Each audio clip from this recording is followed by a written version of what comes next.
참 하나님과의 친밀함을 갖는 것 참 중요하다라는 건데, 오늘 이 시간에 말씀을 통해서 하나님과의 친밀함이 왜 그렇게 중요한지를 함께 나누기를 원합니다. 성경에는요, 정말로 우리가 감당하기 어려운 말씀들이 참 많은 것 같습니다. 1차적으로는 얼마나 참 이 말씀이 소중하고 정말로 중요한 그런 말씀이었으면 하나님께서 직접 돌판을 만드시고, 그리고 하나님께서 직접 그 돌판에 써주신 그 계명, 바로 십계명이죠. 얼마나 귀중하고 소중한 말씀이면 이 말씀을 우리에게 이렇게 주셨는지 모릅니다. 하나님께서 직접 만드시고 써주시고, 그래서 모세에게 인계해 주신 그 말씀, 나 이외에 다른 신을 두지 말아라, 우상을 섬기지 말아라, 하나님의 이름을 망령되게 하지 말아라, 안식일을 거룩하게 지켜라, 부모를 공경해라, 살인하지 말아라, 간음하지 말아라, 도적질하지 말아라, 거짓 증거하지 말아라, 탐내지 말아라, 이렇게 하나님께서 참 말씀을 하셨는데, 이것보다 더 어려운 말씀이 있습니다. 그거는 11조에 대한 말씀인 것 같습니다. 성경에는 11조 생활을 잘 하면은 하나님께서 물질의 복을 주실 것이라고 약속도 하고 계십니다. 말라기 3장 10절에서 이렇게 말씀하죠. 같이 읽어보겠습니다. 시작.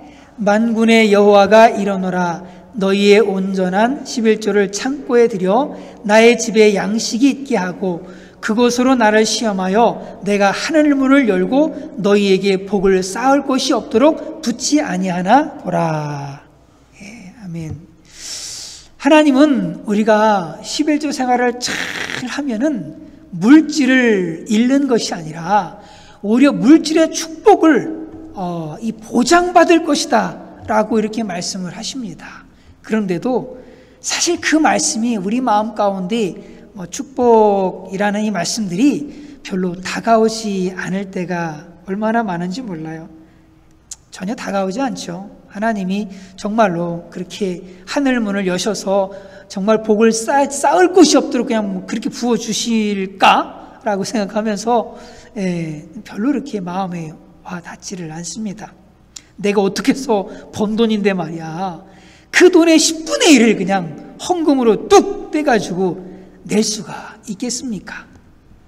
다른 말씀들은 고려해 보겠는데 이 말씀만큼은 정말 듣기 싫은 말씀 중에 하나인 것 같습니다. 그래서 저를 비롯해서 많은 목회자들이요, 돈 이야기를 별로 안 해요. 돈 이야기를 하면 이 성도들이 예민하게 반응을 하니까 아예 돈 이야기를 하지를 않습니다. 꺼내지를 않아요. 그런데 제 개인적으로 보면은 11조 생활을 하는 것은 그리 어렵지는 않았습니다. 11조 당연히 드리는 것이고 오히려 기쁨이고 그렇습니다. 그런데 저는 그 11조에 대한 이 말씀과는 비교할 수 없을 정도로 순종하기 힘든 그러한 말씀들이 있었습니다. 그것은 뭐냐면은 오늘 마태복음 5장 44절에서 이렇게 말씀하는데 같이 읽어보겠습니다. 시작. 나는 너희에게 이르노니 너희 원수를 사랑하며 너희를 박해하는 자를 위하여 기도하라. 서로 사랑해라, 원수를 사랑해라, 원수를 축복해라, 원수 같은 놈들을 위해서 기도해라. 정말 이 말씀은요, 11조 생활하는 거 전혀 어렵지 않았어요. 저는요. 당연히 하나님께 10분의 1만 드리라고 한 게 얼마나 감사해요. 10분의 5 드리라고 그래도 드릴 판에 10분의 1만 드리라고 그러니 얼마나 할렐루야 감사합니다죠. 전혀 어렵진 않았는데 이 말씀은 너무 어려운 겁니다. 서로 사랑해라, 원수를 위해서 축복하고 원수를 위해서 기도하고 이렇게 하라는 거예요. 지금까지 저를 힘들게 했던 그 사람들을 생각하면은요, 이성적으로는 저는 용서 다 했어요. 이성적으로는 다 용서했고요, 이성적으로는 축복도 합니다. 말로도 축복 다 해요. 그런데 감정적으로는 그렇게 잘 되지가 않는 거예요. 이성과 저의 말로는 그렇게 할 수 있는데 감정적으로는요, 그들이 불행하게 되고요, 그들이 망하고요, 그들이 고통을 받고 하면은요, 그거 참 잘 됐다. 아이고 고소해라. 아이고 고소해라. 이런 게 제 속에 있는 거예요.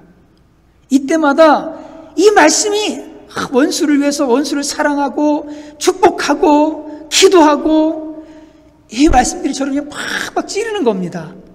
너무너무 힘든 그런 말씀인 거예요. 한 번은 중학교 동창들이 어떻게 지내는지 궁금하기도 하고 또 만나고 싶기도 한 거예요. 벌써 세월이 많이 흐르다 보니까. 그래서 이제 그 네이버 밴드를 한번 쭉 검색을 했어요. 그래 검색을 했는데 어떻게 나오는 겁니다. 중학교 동창 밴드가 딱 찾게 된 거예요. 그런데 거기서 활동하고 있는 목회자가 된 듯한 동창이 여러 가지 신앙적인 글들을 거기 올리는 것을 봤어요. 그걸 보는 순간 제 심장이 막 뛰는 겁니다. 막 뛰고, 그리고 피가 막 거꾸로 솟는 것 같은 그런 느낌을 받는 겁니다. 왜 그러냐면 저는 제 인생에 반드시 이놈은 내가 복수를 하고 말 거야 라고 이를 갈고 있었던 두 사람이 있었습니다. 한 분은요, 이 초등학교 4학년 때 담임 선생님이에요. 그리고 또 한 분은 바로 이 친구입니다. 근데 이 친구가 왜 그러냐면은, 뭐 선생님 얘기는 넘어가고, 이 친구는 왜 그러냐면은, 이 학창 시절에요, 아주 못된 놈이었거든요. 엄청 못된 놈이에요.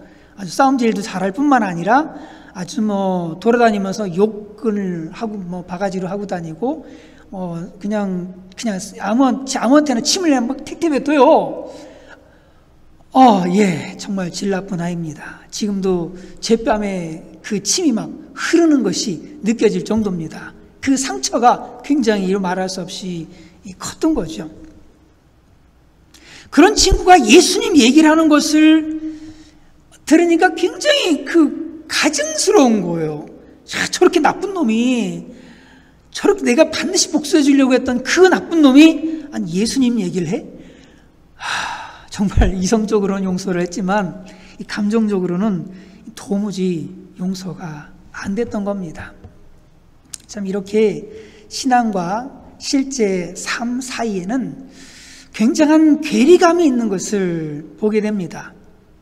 정말 말씀대로 삶을 살아간다는 것이 어렵다는 것을 인정을 해요. 인간의 노력으로는 하나님의 율법을 결코 다 지킬 수가 없다는 것을 인정을 합니다. 하나님의 규례와 계명을 인간의 양심과 도덕, 윤리로는 결코 그것을 다 지킬 수 없다는 것을 정말로 고백을 하게 되어집니다. 그런데 그러면은 이렇게 어려우니까 이 어렵다는 이유로 그럼 그 말씀들을 지키지 말아야 될까? 노력해 보았지만 안 되니까 그냥 포기해야만 되는 걸까? 그러면 우리의 그 육신의 이 연약함을 아시는 하나님께서는 왜 우리가 할 수 없는 것을 무리하게 이렇게 순종하라고, 그 말씀대로 순종하라고 용서하시는 걸까? 요구하시는 걸까? 이렇게 용서하라고 하시고, 이렇게 말씀대로 살라고 하고, 십계명을 지키면서 그렇게 살라고 우리에게 요구하시는 걸까? 우리를 힘들게 하려고? 우리를 절망하게 하려고? 아마도 그런 이유도 있을 겁니다.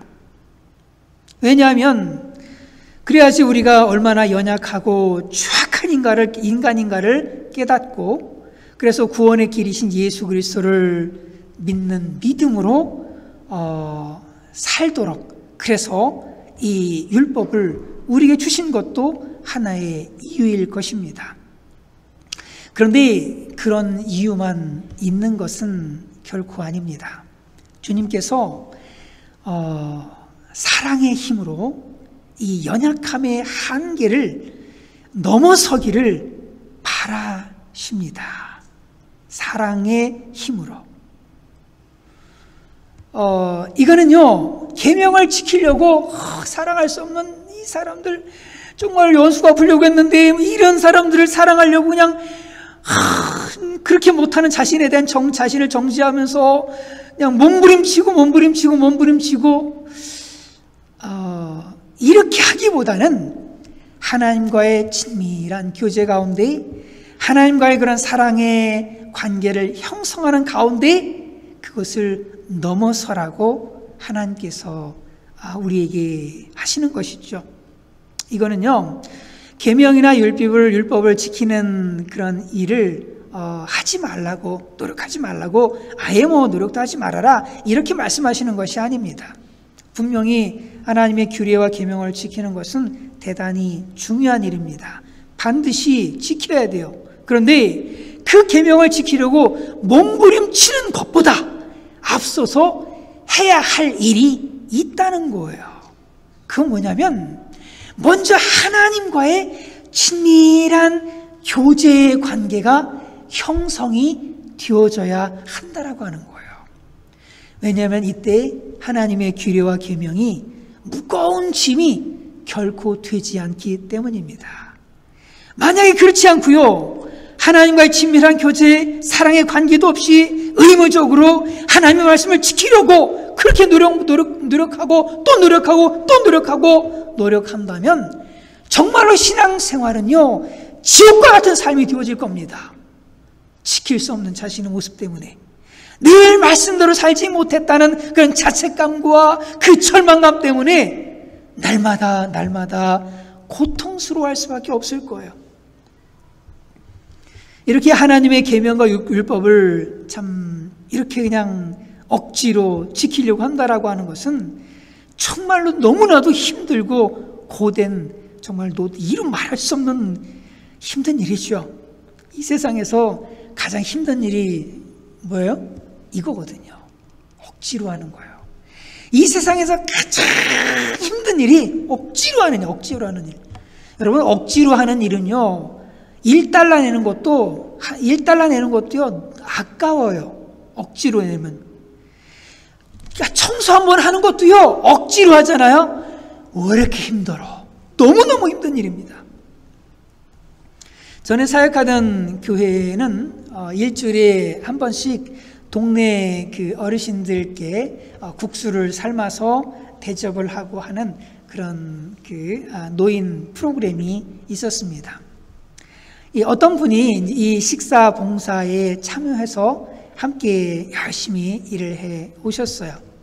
그런데 어느 날부터인가 봉사자들이 자기 개인적인 여러 가지 사정에 의해서 한 분 한 분 좀 빠지고 그러더니 나중에는 어느 날은 아예 한 분도 안 오시고 이러시는 겁니다.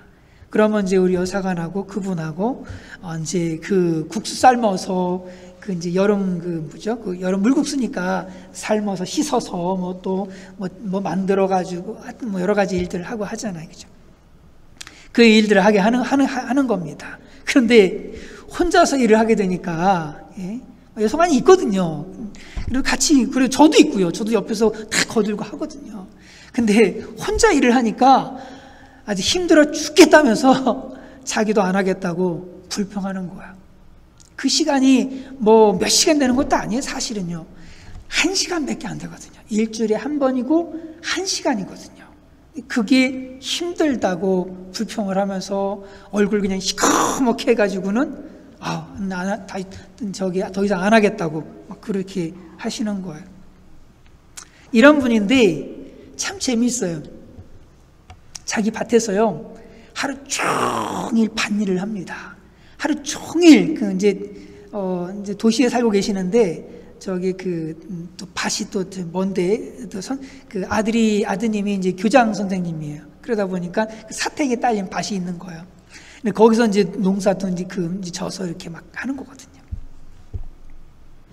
그 밭일을 종일 해요. 종일 하고. 예. 그리고 나서 아들 집에 가서 또 아들 집 청소, 아들이 둘 있는데 청소를 다 해줍니다. 그래도요, 불평 하나 없어요. 힘든 것에 비교하자면요 20배 이상 될지도 모르겠습니다. 그분이 힘든 일을 하고 온 것은 어쩌면 20배 이상이 될 거예요. 그럼에도 불구하고 즐겁게 그 모든 일들을 다 아주 거뜬하게 해내십니다. 뭐 때문일까요? 사랑 때문이죠. 사랑하면은 힘든 게 아무것도 없는 거예요. 사랑하면은 내 목숨도 내주는 거고요. 사랑하면 눈도 뽑아주는 거예요. 사랑하면 신장도 그냥 떼줘요. 여러분들도 사랑하는 사람들을 위해서 그렇게 하시지 않습니까? 하나님과 우리와의 관계도 마찬가지라고 하는 거예요. 하나님을 사랑하면 그 사랑이 모든 것을 가능하게 만들어요. 하나님과의 친밀한 교제를 전심으로 구하고 하나님께 날마다 점점 가까이 나아가면서 하나님의 성령으로 충만하게 되어진다면 계명과 율법을 지키는 일, 그게 힘든 일이 아니라는 거예요. 자연스럽게 가능하게 된다라고 하는 거죠. 우리 한번 같이 한번 읽어볼까요? 시작. 나를 사랑하면 내 말을 지키리니. 지킬 수 있다는 거예요. 사랑하면 자발적으로요, 사랑하는 사람이 원하는 거, 사랑하는 사람이 기뻐하는 거, 그걸요 자발적으로 하게 돼 있다니까. 그게 아무리 힘들어도 자발적으로 한다니까요. 하나님을 사랑하게 되면은요 억지가 아닌 자발적으로요 절대 우상 섬기지 않습니다. 우상 섬기지 말아야지 해서 안 섬기는 게 아니라 자연적으로 안 섬기게 돼 있어요. 하나님을 사랑하게 되면 마지못해서가 아니라 벌 받을까봐 무서워서가 아니라 기쁨으로 안식일을 기억하여 거룩하게 지키게 되는 거예요.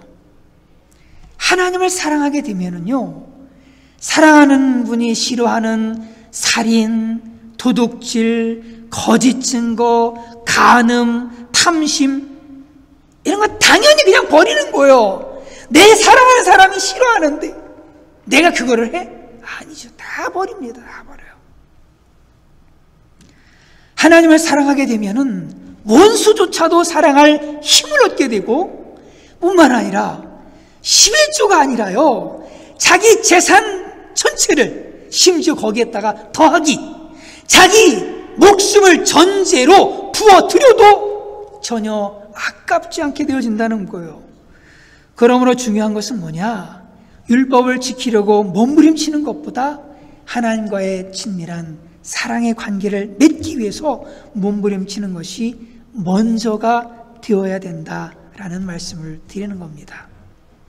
이처럼 하나님과의 친밀함을 갖는 것 굉장히 중요합니다. 심지어 하나님과의 친밀함을 갖는 것은요, 사역보다도 우선되어지는 거예요.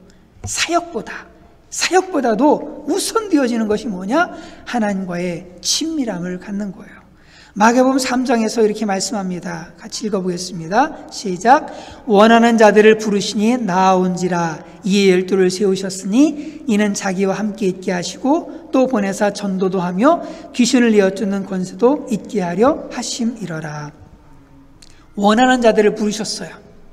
예수님은 자신이 원하는 자들을 부르셨는데, 예수님이 원하셨던 것 도대체 뭘까? 뭘 원하셨던 걸까? 세 가지를 얘기해 주고 있어요. 첫 번째로는 자기와 함께 있게 하시고, 두 번째로는 보내사 전도도 하며, 세 번째로는 귀신을 내어쫓는 권세도 있게 하려 하심이러라. 첫 번째가 뭐라고요? 자기와 함께 있게 하시고, 그리고 나서 전도 사역이고 축사 사역이고 있게 되어지는 거거든요. 전도, 말씀을 전파하는 거죠. 얼마나 중요한 일이에요. 귀한 일입니다. 반드시 해야 될 일이에요. 귀신을 쫓아내주는 것, 성령의 그런 사역이잖아요. 전인적인 치유 사역이기도 하고, 얼마나 중요한 사역들입니까? 어려움에 처한 사람들을 돕고, 아프고 병들고 정말 육신과 삶이 피폐해진 이러한 사람들을 회복시켜주고 돕는 일, 얼마나 중요하고 시급한 일이에요. 가난하고 병들고 배고픈 사람들을 돕는 일처럼 우선되어져야 될 일이 또 있을까 싶습니다. 그렇지만 예수님은요, 이러한 사역들보다도 제자들과의 교제를 가장 우선시하셨어요. 예수님은 제자들과의 친밀한 교제를 사역보다도 우선시했어요. 예수님은 결코 사역에 우선순위를 두지 않으셨습니다. 12 제자를 뽑으신 것은 그들을 일시켜 먹으려고 뽑은 게 절대 아니라는 거예요. 누가복음 5장 15절에서도 정말 교제가 사역보다 우선이었다는 것을 잘 말해주고 있습니다. 또 읽어보겠습니다. 시작. 예수의 소문이 더욱 퍼짐에 수많은 무리가 말씀도 듣고 자기 병도 고침을 받고자 하여 오되 예수는 물러가사 한적한 곳에서 기도하시니라. 예수는 물러가사 한적한 곳에서 기도하시니라. 예수님은요, 말씀 사역과 그런 성령의 사역들을 진행하셨거든요. 그러니까 이로 말미암아서 많은 사람들이 치유되고 회복되고 하니까 막 사람들이 예수님께 몰려오기 시작하는 거예요. 그런데 예수님의 모습은요, 저와 여러분들을 실망시킵니다. 저와 여러분들이라면 어떻게 하겠어요? 사람들이 줄 서서 몰려오고 있어요. 그러면 그냥 밤이고 낮이고 그냥 그 사람들을 도와주기 위해서 얼마나 몸부림치면서 애를 쓰겠습니까? 그런데 예수님은 그래서 그들을 다 제껴버리세요. 다 제껴버리시고 한적한 곳으로 물러가사 한적한 곳으로 가신 거예요. 물러가사 한적한 곳으로 물러가셨어요. 사람들의 필요를 외면한 채 한적한 곳으로 그냥 가버리셨어요. 왜 그러셨을까? 그것은요, 사역이 중요하지 않다는 얘기가 아니에요. 사역보다 더 중요한 일이 있었기 때문입니다. 그것은 하나님 아버지와의 친밀한 교제였습니다. 예수님께서 가장 우선시하시고 힘써 추구하셨던 것은 하나님 아버지와의 친밀한 교제였어요. 예수는 물러가사 한적한 곳에서 기도하시니라. 영어 성경에 보면은 하나가 거기 이제 한국말에는 없는 게 하나 포함이 되어 있는데 뭐라 그랬냐면 Jesus often withdrew 해가지고 open이 포함되어 있어요. open. 제가 발음이 시원찮아서 open이 아니라 often인가요? 하여튼 종종 자주 이렇게 되는 거죠. 예. 종종 자주 그렇게 하셨다는 거예요. 종종 자주 물러가셨다는 거예요. 한적한 곳으로 종종 자주 그렇게 가셨다는 거예요. 사역을 떠나서 일을 떠나서 한적한 곳으로 가시는 것이 종종 있으셨다라고 하는 거죠. 일 많이 하는 것, 일 잘하는 것, 일 열심히 하는 것 중요한 거 아닙니다. 충성된 종은요, 분명하게 한여름의 시원한 냉수 같은 아주 중요하고 소중한 사람입니다. 그런데 이보다 더 중요한 것은 뭐냐? 하나님과의 교제, 교통, 친밀함을 갖는 거라고 하는 거예요. 그런데도 우리는 주님을 위해서 뭔가를 하려고 거기에만 온통 초점을 맞출 때가 얼마나 많은지 모릅니다. 주님께서 우리에게 진정 원하시는 것은 일이 아닙니다. 사역이 아니에요. 주님과의 교제요, 주님과의 교통입니다. 그러므로 우리는 많은 일들을 버리고 우리 눈에 보이는 많은 결과물들을 얻으려는데 관심과 초점을 맞출 것이 아니라 주님과의 친밀한 교제에 온통 우리의 관심을 기울여야 할 줄로 분명하게 믿습니다. 저는 일하기를 좋아하는 사람입니다. 그리고 일 만드는 것을 좋아합니다. 일이 없어도요, 저에게 일을 아무것도 안 줘도요, 저는 일을 만들어서 종일 바빠요. 예, 종일 바쁩니다. 정말 어떤 때는요, 자신이 뭐 때문에 무엇을 위해서 일을 하는지도 모를 때가 많습니다. 단지 일을 하지 않으면 안 된다는 굉장히 어떤 강박관념 속에 사로잡혀가지고 쉼이 없이 살았어요. 예, 캐나다에 온 지 4개월이 이제 좀 넘었습니다. 정말 쉼이 없었던 것 같아요. 정말 정신이 없이 제가 살았던 것 같습니다. 여러분들의 눈에는 수요일과 주일날 제 모습을 보는 것이 다이겠지만 제 삶을 한번 감시 카메라로다가 탁 돌려본다면 뭘 저렇게 바쁘게 사나, 뭘 저렇게 뚝딱뚝딱거리고 있는지 참 이해가 안 될 수도 있을 겁니다. 정말 이 말이 좀 저에게 맞지 않나 싶을 정도예요. 주님께서 진정 저에게 원하셨던 것은 일 중독자로 살아가는 것이 아니라, 일의 노예가 되어져 살아가는 것이 아니라, 주님과 호흡하면서 주님과 친밀한 교제 가운데 살아가는 것이거든요. 이게 진짜 중요한 일이에요. 이게 정말로 중요한 일입니다. 왜냐하면 사역의 힘은 나에게서 나오는 것이 아니라 주님께서 주셔야만 하기 때문입니다. 같이 읽어보겠습니다. 시작. 오직 성령이 너에게 임하시면 너희가 권능을 받고 예루살렘과 온 유대와 사마리아와 땅끝까지 이르러 내 증인이 되리라 하시니라. 성령이 임하시면 위로부터 권능이 임하게 되어지고, 그 권능이 임하게 되면 그 힘으로 땅끝까지 사역을 감당할 수 있게 되어지는 거거든요. 그러니까 힘의 근원은 하나님과의 친밀한 교제 속에서 나오는 것입니다.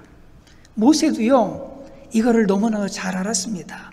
그래서 주님과의 그런 친밀함을 위해서 뭘 만들었어요? 회막을 만들었어요. 회막을 만들어서 주님과의 교제에 아주 힘을 많이 썼지요. 바로 그곳에 여호와의 영광이 나타났고, 그 힘으로 목이 곧은 백성들을 인도할 힘을 얻을 수가 있었던 겁니다. 그러므로 저와 여러분들이 일보다는, 사역보다는 먼저 주님과의 친밀한 교제에 더더욱 힘쓸 수 있는 모두가 되기를 간절히 바랍니다. 주님은 이 시간 우리에게 정말 귀중한 것을, 아니요, 저에게 정말 귀중한 것을 말씀하십니다. 정말로 얼마나 하나님과 친밀함을 갖는 것이 중요한지 모릅니다. 주님과의 친밀함이 하나님의 말씀에 순종할 수 있는 힘을 주어요. 주님과의 친밀함이 사역을 감당할 수 있는 힘을 주시는 거거든요. 그러므로 저와 여러분들이 가장 먼저 주님과의 친밀함을 위해서 예수님처럼 날마다 시간을 만들어서 주님과의 그런 교제의 시간을 가질 수 있기를 간절히 바랍니다.